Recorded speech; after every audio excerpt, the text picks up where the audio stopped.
ஒரு பக்கம் தமிழில் நாகினி 7 எப்போ வரும்னு நிறையா ஃபேன்ஸ் வெயிட் பண்ணிட்டு இருக்கும்போது, நாகினி 7 ஹிந்தியில் வந்து பார்த்திங்கன்னா லாஸ்ட் டேட் ஷூட்டிங் முடிஞ்சு கிளைமேக்ஸ் எபிசோட் கடைசி எபிசோடு வந்து பார்த்திங்கன்னா டெலிகாஸ்ட் பண்ண போகிறாங்க. அதை பற்றி பார்க்கலாம்.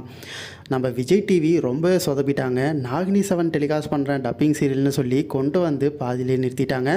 அதுவும் ஒழுங்கான டப்பிங்லாம் பண்ணாமல். இப்போயும் நிறைய பேர் வெயிட் பண்ணுறதெல்லாம் கண்டிப்பாக கலர்ஸ் தமிழில் டெலிகாஸ்ட் பண்ணுவாங்க தான். ஆனால் அது எப்போன்னு அஃபிஷியலாக இன்னும் அனௌன்ஸ் பண்ணல. இப்போ வந்திருக்க அப்டேட் என்னென்னு பார்த்தீங்கன்னா, நாகினி 7 அஃபிஷியலாக கடைசி நாள் ஷூட்டிங்லாம் முடிஞ்சு எல்லாத்தையும் க்ளோஸ் பண்ணிட்டாங்க. அண்ட் இந்த வாரம் வந்து பார்த்திங்கன்னா வீக்கெண்டில் சனிக்கிழமை ஞாயிற்றுக்கிழமை வந்து பார்த்திங்கன்னா கிளைமேக்ஸ் எபிசோட் டெலிகாஸ்ட் பண்ண போகிறதா சொல்லியிருக்காங்க. அட்லீஸ்ட் நிறையா ஃபேன்ஸ் இருப்பீங்க, எப்படி எண்டாச்சு அப்படிங்கிறதாச்சும் போய் மறக்காமல் பாருங்கள்.